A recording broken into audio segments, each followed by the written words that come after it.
जय श्री कृष्ण। राधे राधे दोस्तों आज मैं आप लोगों को लड्डू गोपाल की एक ऐसी हैरान कर देने वाली बिल्कुल सत्य लीला कथा सुनाऊंगी जिसे सुनकर आप सभी का रोम रोम कांप जाएगा। बाल गोपाल के द्वारा की गई इस अद्भुत घटना को जानकर आपका हृदय विचलित हो जाएगा। एक भक्त जितना प्रेम अपने लड्डू गोपाल से करते हैं उससे कई ज्यादा प्रेम लड्डू गोपाल अपने भक्तों से करते हैं। इस पूरी घटना को जानकर और लड्डू गोपाल का अपने भक्त के साथ की गई इस हैरान कर देने वाली चमत्कारी लीला को जानकर आपका शरीर सिहर उठेगा। और साथ ही साथ अगर आप लड्डू गोपाल की सेवा करते हैं और अपने बाल गोपाल से प्रेम करते हैं तो इस अद्भुत घटना को जानकर आपकी आंखों से आंसू अवश्य आएंगे। भक्त भगवान के बीच के इस अद्भुत गहरे रिश्ते को जानकर आप आश्चर्यचकित हो जाएंगे।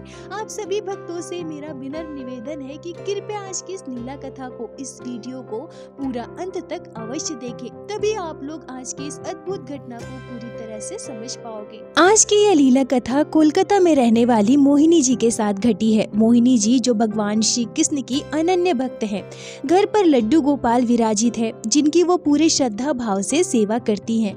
अपने बाल गोपाल से खूब प्रेम करती है। दरअसल मोहिनी जी की शादी 7 साल पहले हुई है। ससुराल में सासू माँ, ससुर जी, हस्बैंड और उनका एक बेटा है और ठाकुर जी की कृपा से परिवार में किसी चीज का अभाव नहीं है। खुशी खुशी वो अपना जीवन व्यतीत कर रहे हैं। मोहिनी जी कहती हैं कि जब वो शादी के बाद पूरा परिवार मिलकर वृंदावन धाम दर्शन के लिए गई थी तो वहीं से वो लड्डू गोपाल के शिव विग्रह को घर लेकर आई थी। मोहिनी जी कहती हैं कि शादी के बाद जब पूरा परिवार मिलकर वो वृंदावन धाम बिहारी जी के दर्शन करने गए थे तो वहीं से वो लड्डू गोपाल के शिव विग्रह को अपने घर लेकर आई थी। मोहिनी जी की वर्षों से इच्छा थी कि वो वृंदावन धाम से लड्डू गोपाल का शिव विग्रह लेकर आए और उनकी सेवा करे, पर शादी से पहले कभी भी उनका वृंदावन धाम जाना नहीं हुआ। उन्हें वो सौभाग्य ही नहीं मिला। पर जब शादी के बाद वो अपने परिवार के साथ वृंदावन धाम पहुंची तो अपने ससुराल वालों की सहमति से लड्डू गोपाल के शिव विग्रह को घर लेकर आए। पूरा परिवार बाल गोपाल से बहुत प्रेम करता है। सभी के मन में लड्डू गोपाल के प्रति श्रद्धा भक्ति है। मोहिनी जी लड्डू गोपाल की सेवा बिल्कुल अपने बच्चे की तरह करती है, क्योंकि उनके बेटे के जन्म से पहले ही मोहिनी जी लड्डू गोपाल को घर लेकर आई थी तो वो लड्डू गोपाल को ही अपना बड़ा बेटा मानती है। दोस्तों मासिक धर्म महिलाओं के जीवन का वो चक्र प्रक्रिया है जब वो अपने आराध्य अपने ठाकुर जी से दूर हो जाती है। मासिक धर्म यानी कि पीरियड के दौरान लड्डू गोपाल या फिर किसी भी देवी देवताओं के विग्रह को स्पर्श करना, मंदिरों में जाना, ठाकुर जी की सेवा करना हमारे शास्त्रों में निषेध माना गया है। पर बहुत सारे भक्तों के ये भाव है कि उनके लड्डू गोपाल उन्हें आभास करवाते हैं। मासिक धर्म के दौरान भी लड्डू गोपाल को अपनी मैया से, अपने भक्तों से सेवा लेनी है। भक्त अपने आप को अपने लल्ला से दूर नहीं रख पाते। भक्त का मन बिल्कुल अशांत हो जाता है। अपने बाल गोपाल की सेवा के बिना वो नहीं रह पाती और लड्डू गोपाल की सेवा मासिक धर्म के दौरान भी करती है। तो देखिए, मैंने पहले भी बताया है और आज फिर से कहूंगी, लड्डू गोपाल की सेवा में भाव प्रधान है। बाल गोपाल अपने भक्तों के भाव से रिश्ते हैं। तो अलग अलग भक्तों के अलग अलग मत हो सकते हैं, अलग अलग भावनाएं हो सकती है। अपने ठाकुर जी के लिए उनका प्रेम होता है, उसमें हस्तक्षेप करना या उस पर टिप्पणी करना ये बिल्कुल भी मैं उचित नहीं समझूंगी। और यह अवस्था भक्त में कब और कैसे उत्पन्न होती है यह मैं वीडियो के अंत में जरूर बात करूंगी। पर अगर शास्त्रीय पद्धति से देखा जाए तो मासिक धर्म के दौरान किसी भी भगवान के विग्रह को स्पर्श नहीं करना चाहिए। अब बहुत सारे भक्त यह भी तर्क देते हैं कि हम लड्डू गोपाल को अपने परिवार का सदस्य मानते हैं, अपना संतान मानते हैं। देखिए, लड्डू गोपाल को जब आप अपने घर लेकर आते हैं और उनकी सेवा करते हैं तो ठाकुर जी से रिश्ता अवश्य जोड़ा जाता है। बिना रिश्ते के हम उनकी सेवा नहीं कर सकते हैं। परंतु साथ ही साथ आपको इस बात का भी ध्यान रखना है कि भले ही हमने लड्डू गोपाल से कोई भी रिश्ता जोड़ा हो पर वो है तो भगवान ही ना। यह बात भी आपको आपके मन में में लेकर चलना है। वैसे तो हमारे शास्त्रों में मासिक धर्म के 7 दिनों के बाद ही हम किसी भी भगवान के मंदिर में जा सकते हैं, किसी भी विग्रह को स्पर्श कर सकते हैं, परंतु लड्डू गोपाल की सेवा में आप मासिक धर्म के 3 दिनों के बाद ही अपने लड्डू गोपाल की सेवा प्रारंभ कर सकती है।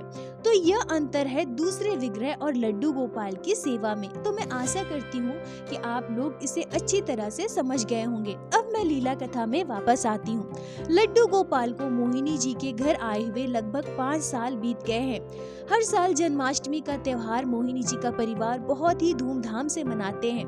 यह घटना इसी साल जन्माष्टमी की है। 26 अगस्त को जन्माष्टमी का महा त्योहार था, हमारे कृष्ण लल्ला का जन्म उत्सव। प्रत्येक वर्ष की भांति मोहिनी जी ने सुंदर तैयारियां की थी। लड्डू गोपाल के लिए बहुत सारी खरीदारी की थी, उनकी पोशाक से लेकर उनकी ज्वेलरी, श्रृंगार का सामान और भी बहुत कुछ मोहिनी जी ने बड़े ही प्यार से अपने लड्डू गोपाल के लिए खरीदा था। हर भक्त की तरह मोहिनी जी भी बहुत उत्साहित थी अपने लल्ला का जन्मदिन मनाने के लिए, जन्माष्टमी का महा त्योहार मनाने के लिए। तभी क्या होता है, 25 तारीख की रात उनका मासिक धर्म शुरू हो जाता है। यह तो एक प्राकृतिक समस्या है जो कि महिलाओं को हो जाती है, इसमें किसी का कोई दोष नहीं है, परंतु मोहिनी जी इसके लिए खुद को ही दोषी ठहरा रही थी। मोहिनी जी इतनी उदास और हताश हो गई थी कि वो अपने लल्ला से ही गुस्सा हो गई। सुबह जब वो उठी तो उन्होंने अपने लड्डू गोपाल को जन्मदिन की बधाई तक नहीं दी। दुखी मन से अपने लड्डू गोपाल से कहती है कि लल्ला, मैं ना तुमसे बहुत नाराज हूँ, मुझे तो अब तुमसे बात ही नहीं करनी। आज तुम्हारा जन्मदिन है और तुमने आज ही के दिन मुझे खुद से दूर कर दिया। मैंने कितने प्यार से प्रत्येक वर्ष की तरह इस वर्ष भी तुम्हारे लिए कितनी सारी तैयारियां की थी। अपने लल्ला का जन्मदिन मैं धूमधाम से मनाऊंगी, यह मैंने सोच रखा था, पर यह तुमने क्या किया लल्ला। अब मैं तुमसे नाराज हूँ, मैं तुमसे बिल्कुल भी बात नहीं करूंगी। दोस्तों, ईश्वर और उनके भक्त के बीच कोई भी नहीं आ सकता है। आपके घर विराजित लड्डू गोपाल से आपका सीधा रिश्ता है। एक बार प्रेम से अपने लड्डू गोपाल को पुकार कर तो देखिए, बस आपकी पुकार सच्ची होनी चाहिए। फिर आप देखना, आपके लड्डू गोपाल जरूर आएंगे, आपके कान्हा आपसे जरूर मिलेंगे, क्योंकि हमारे कान्हा तो हर जगह है, साक्षी भाव में हर जीव के साथ रहते हैं, हर मनुष्य के साथ रहते हैं। ऐसा ही विश्वास मोहिनी जी का अपने लड्डू गोपाल के प्रति था। आज जन्माष्टमी का त्योहार था तो सारी तैयारियां मोहिनी जी के पति और उनके ससुराल वाले मिलकर कर रहे थे। पूरे घर को सजाना, मंदिर को सजाना, लड्डू गोपाल का झूला सजाना, ठाकुर जी के जन्मोत्सव की पूरी तैयारी सब मोहिनी जी के पति और उनके सासू माँ ससुर जी मिलकर कर रहे थे। पूरा परिवार व्यस्त था लड्डू गोपाल के जन्म दिवस की तैयारियों में और मोहिनी जी चुपचाप एक जगह बैठकर बस देख रही थी। मन ही मन मोहिनी जी की आत्मा रो रही थी, मन बहुत उदास था। वो आज के दिन अपने लड्डू गोपाल को स्पर्श नहीं कर सकती है, ना ही अपने लल्ला से लाड लड़ा सकती है, ना ही आज जन्माष्टमी वाले दिन अपने लड्डू गोपाल को अपने हाथों से भोग लगा सकती है, ना ही अपने लल्ला से प्यार कर सकती है। अपने लड्डू गोपाल को वो गले से भी नहीं लगा सकती, उन्हें झूला नहीं झुला सकती। मन में बहुत पीड़ा हो रही थी। दूर बैठे बैठे अपने बाल गोपाल को मायूस होकर मोहिनी जी बस देखे जा रही थी, निहारे जा रही थी। शाम हुई तो उन्होंने अपने लड्डू गोपाल को जन्म दिवस की बधाई दी। मन की नाराजगी थोड़ी कम हो गई थी। शाम को पूरा परिवार पास के मंदिर में गया जन्माष्टमी का त्योहार मनाने, पर मोहिनी जी उदास मन से घर पर ही बैठी थी, क्योंकि वो मासिक धर्म की वजह से मंदिर भी नहीं जा सकती। उनका पूरा परिवार मंदिर में दर्शन करके घर वापस आया। अच्छे से लड्डू गोपाल का जन्मोत्सव मनाकर देर रात सभी सो गए। जन्माष्टमी की रात बारिश तो होनी ही है। तेज बारिश, आंधी तूफान आया, बिजली चली गई, चारों ओर अंधेरा ही अंधेरा। आसमान में काले घने बादल छाए हुए थे, बिजली कड़क रही थी। पूरा परिवार सो चुका था, पर मोहिनी जी को नींद नहीं आ रही थी। वो बताती है कि गर्मी का मौसम, बहुत ज्यादा गर्मी लग रही थी, मुझे बिल्कुल भी अच्छा नहीं लग रहा था। मैं अपने कमरे से उठकर बाहर आई, मंदिर के पास जाकर बैठ गई। थोड़ी देर बैठने के बाद मोहिनी जी वही मंदिर प्रांगण में लेट गई और अपने लड्डू गोपाल से प्रार्थना करने लगी कि हे ठाकुर जी, जल्दी से लाइट आ जाए, मुझे बहुत गर्मी लग रही है, बिल्कुल भी अच्छा नहीं लग रहा है। और वैसे ही लेटे लेटे जाप करने लगी। जय श्री राम, राधे श्री कृष्ण, जय श्री राधे श्री कृष्ण, जय श्री राधे श्री कृष्ण अपने लड्डू गोपाल श्री जी के नाम का जाप करने लगी।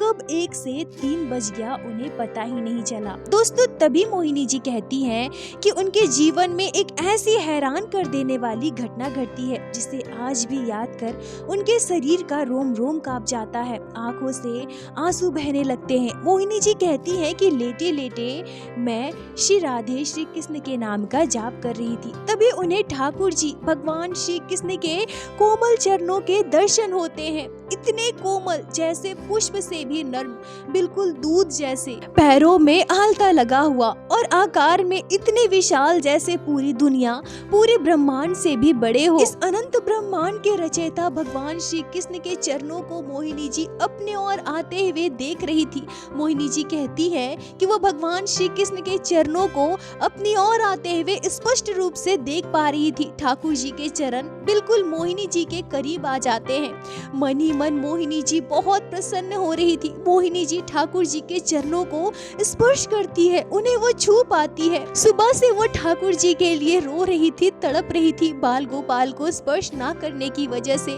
जहाँ उनका हृदय तड़प रहा था, रो रहा था, अभी मोहिनी जी भगवान श्री कृष्ण ठाकुर जी के चरणों को अपने हाथों से स्पर्श कर रही हैं। उनका पूरा शरीर कांप रहा था, मन बिल्कुल गदगद हो रहा था, उनकी खुशी का ठिकाना नहीं था। मोहिनी जी कहती हैं कि उस समय मैं इतनी ज्यादा खुश थी, मैं इतनी ज्यादा प्रसन्न हो रही थी कि मैं अपनी खुशी को शब्दों में बयान नहीं कर सकती। मेरा शरीर कांप रहा था, मेरे शरीर में जैसे जान नहीं था। मैं अपने ठाकुर जी के चरणों को स्पर्श कर पा रही थी, उनके कोमल विशाल चरणों को मैं अपने हाथों से छू पा रही थी। भगवान श्री कृष्ण के चरणों को मैं अपने नेत्रों से देख पा रही थी। मुझे ऐसा लग रहा था कि मैं जैसे इस दुनिया की हूँ ही नहीं, मैं इस दुनिया से जा चुकी हूँ।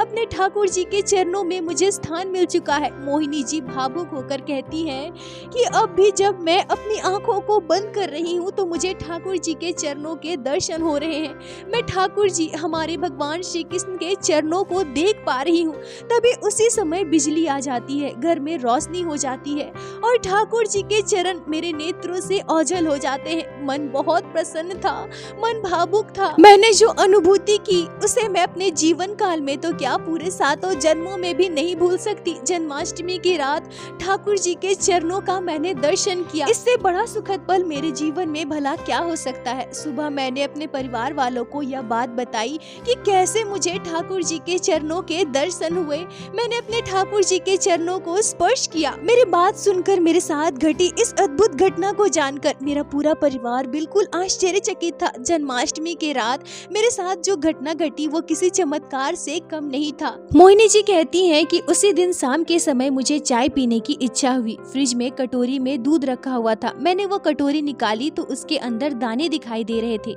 मुझे लगा कि वो मलाई होगी। मैंने दूध का चाय बना दिया और चाय पी लिया। थोड़ी देर के बाद मोहिनी जी की सासू माँ आती है और कहती है कि यहाँ मैंने ठाकुर जी का चरणामृत रखा था जो मैंने कल लड्डू गोपाल को स्नान करवाया था, वो कहाँ गया। इधर उधर ढूंढने के बाद भी जब उन्हें नहीं मिलता है तो वो अपने बेटे से पूछती है, मोहिनी जी के पति से। तब वो कहते हैं कि हाँ, वहाँ फ्रिज में ही तो रखा था। पर फ्रिज में जब वो देखते हैं तो वहाँ ठाकुर जी का चरण अमृत था ही नहीं। इधर उधर फ्रिज के अंदर, बाहर, किचन में हर जगह ढूंढने के बाद भी उन्हें चरणामृत की कटोरी नहीं मिलती है। तब उनके पति मोहिनी जी से पूछते हैं कि यहाँ पर ठाकुर जी का चरणामृत था, तुमने देखा है? तो मोहिनी जी कहती है कि नहीं नहीं, मैंने तो नहीं देखा। तब वो कहते हैं कि कटोरी में रखा हुआ था, मैंने फ्रिज में रखा था। तब मोहिनी जी अबाक होकर कहती है कि फ्रिज में? अच्छा, वो कटोरी में वो चरणामृत था, मैंने तो उससे चाय बनाकर पी लिया, मुझे लगा कि वो दूध है। तब उनकी सासू माँ और उनके हस्बैंड कहते हैं कि उससे चाय बना के कैसे पी सकती हो, उसमें तो दूध के साथ साथ दही और मधु, ये सारी चीजें थी, उससे चाय बनाने से तो चाय फट जाती, तुम्हें खट्टा नहीं लगा? तब मोहिनी जी कहती है कि नहीं, मुझे तो ऐसा बिल्कुल भी नहीं लगा, चाय तो स्वादिष्ट बनी थी, नॉर्मल चाय की तरह, मैंने अभी अभी पिया है और मुझे तो ये पता भी नहीं चला कि वो चरणामृत है। तभी मोहिनी जी के पति कहते हैं कि अरे वाह वाह, जन्माष्टमी की तैयारियां करें हम, पूरा घर सजाए हम, मंदिर सजाए हम, ठाकुर जी का झूला सजाए हम लड्डू गोपाल को झूला झूलाएं, उन्हें भोग लगाएं और ठाकुर जी के दर्शन पाओ तुम, चरणामृत पाओ तुम।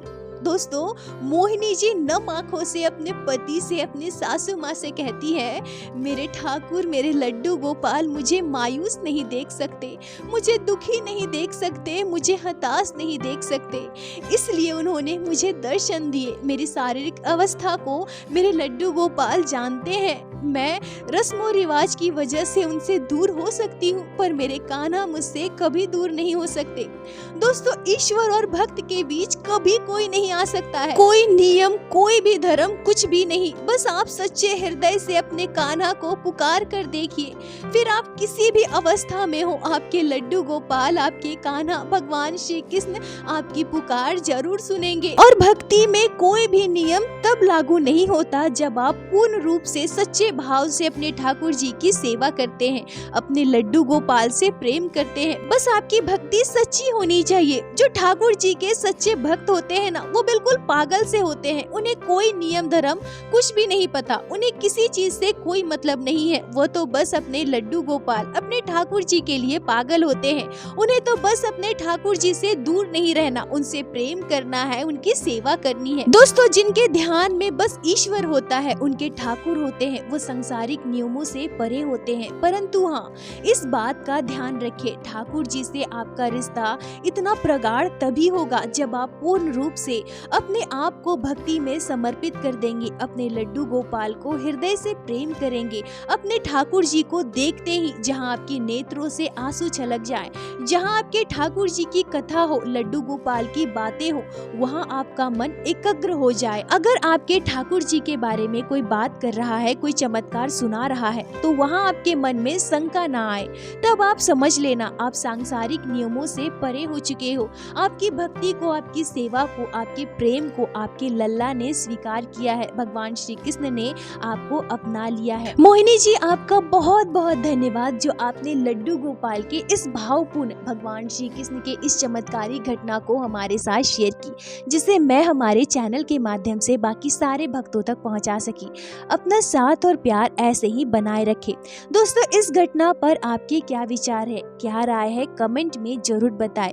मुझे आप सभी के कमेंट का इंतजार रहता है। और प्रत्येक दिन की भांति लीला कथा के अंत में मैं आप सभी भक्तों से हाथ जोड़कर प्रार्थना करूंगी, ठाकुर जी की भक्ति कीजिए, लड्डू गोपाल की सेवा कीजिए, नाम जाप कीजिए और एक बार मेरे साथ प्रेम से कहिए, बोलो बांके बिहारी लाल की जय, लड्डू गोपाल की जय, जय जय श्री राधे। दोस्तों, यदि आप लोगों को आज की यह लीला कथा अच्छी लगी हो, आपके हृदय को स्पर्श की हो, तो कृपया वीडियो को लाइक कर अपने दोस्तों के साथ शेयर अवश्य करें, जिससे बाकी भक्त भी लड्डू गोपाल की इस अद्भुत लीला कथा का श्रवण कर सके। और हमारे चैनल को सब्सक्राइब करें, जिससे प्रत्येक दिन आप लोग हमारे चैनल पे श्री बांके बिहारी श्री लड्डू गोपाल की अद्भुत लीला कथाएं श्रवण कर सके। दोस्तों, यदि आपके जीवन में घटी हो कोई भी चमत्कारी घटना या लड्डू गोपाल ने कभी भी की हो कोई भी लीला जिसे आप हमारे साथ शेयर करना चाहते हैं, तो कृपया हमें इंस्टाग्राम पे मैसेज करें। हम आपसे कांटेक्ट करेंगे और आपकी उस लीला कथा को हमारे चैनल पे बाकी सारे भक्तों के साथ शेयर अवश्य करेंगे। लड्डू गोपाल की कृपा आप पर और आपके पूरे परिवार पर बनी रहे। राधे राधे दोस्तों।